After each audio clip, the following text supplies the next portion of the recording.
All right, today we're diving into some really cool psychological tricks. These are simple things you can use every day to give yourself a bit of an edge. Let's jump right in. You know, that little something extra to help you handle those tricky conversations or just get a better read on people? Well, think of this as building your own psychological toolkit.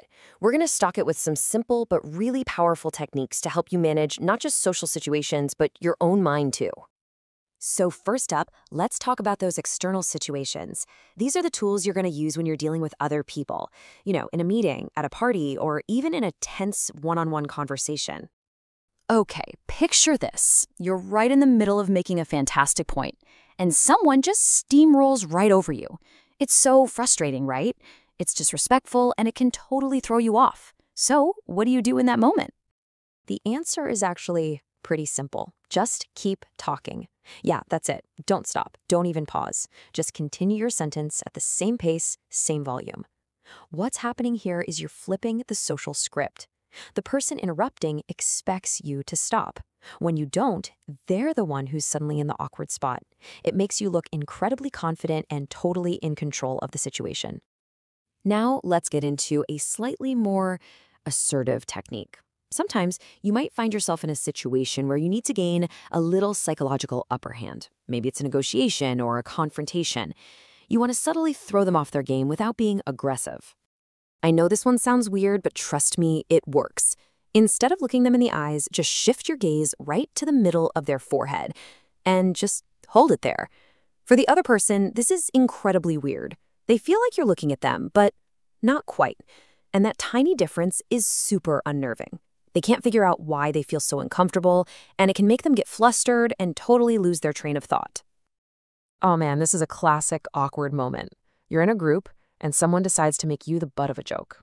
Everyone laughs, and suddenly, all eyes are on you. Your first instinct might be to laugh along or snap back, but there's a way more powerful move. Don't say a single thing. Just turn, look that person directly in the face, and give them a small, calm smile. And just hold it for a second. This move completely flips the power dynamic. You're not getting defensive, you're showing them you are totally unfazed, and by doing that, you put the spotlight right back on them. The mocker was expecting a reaction, and when they don't get one, they are the one who starts to feel really uncomfortable. And on that note, it's so important to know the difference between a real joke and what's actually just an insult in disguise. Look, a one-time tease is one thing, but if someone is constantly making you the target and then says, "What? I'm just joking," you need to pay attention to that.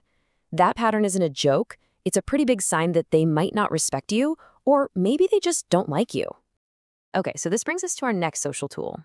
This one's for those moments when your gut is just telling you that something is off. You think someone isn't being straight with you, but you don't want to just come out and accuse them of lying. This is another one where silence is your absolute best friend. After they're done telling you whatever it is, just look them right in the eye, hold that direct eye contact, and say nothing. The silence is loud. It creates this pressure for them to fill it. And if they're lying, they'll often start talking more, adding all these extra details and tripping over themselves to sound more believable. And that's usually when they give themselves away. All right, so we've got you armed with tools for dealing with everybody else. Now, let's turn that focus inward. Because one of the most powerful tricks is the one you use to master your own mind, especially when it just refuses to be quiet. We've all been there, right? It's been a long day, you're totally wiped out, but the second your head hits the pillow, your brain decides it's party time. Thoughts are racing, you're worrying about everything, and sleep just feels impossible. Sound familiar? Well, there's a surprisingly physical trick for this very mental problem. And the key to this whole thing is a number. Not just any number. This one, 300. I know it sounds totally random, but it's actually the secret ingredient to a simple but shockingly effective trick to help you fall asleep. So here's what you do. Get into your sleeping position, and then just commit to not moving at all. No twitching, no adjusting the pillow, nothing. Just lie perfectly still. Then, in your head, start counting slowly up to 300. The crazy thing is, most people fall asleep way before they ever get there. This works on two levels. First, by forcing your body to be still, you tell your brain there's no danger, which calms you down. Second, the simple, boring task of counting gives your brain just enough to do to stop it from racing with anxious thoughts. You're not fighting the thoughts, you're just gently redirecting them. And that's it. 6 super useful additions for your psychological toolkit. Let's do a really quick recap so you've got them ready to go whenever you need them. So, let's lock these in. If you get interrupted, you just keep talking. Need a little edge in a conversation? Stare at their forehead. Someone trying to mock you? Just look them in the eye and smile. If their jokes always feel kind of personal, trust your gut.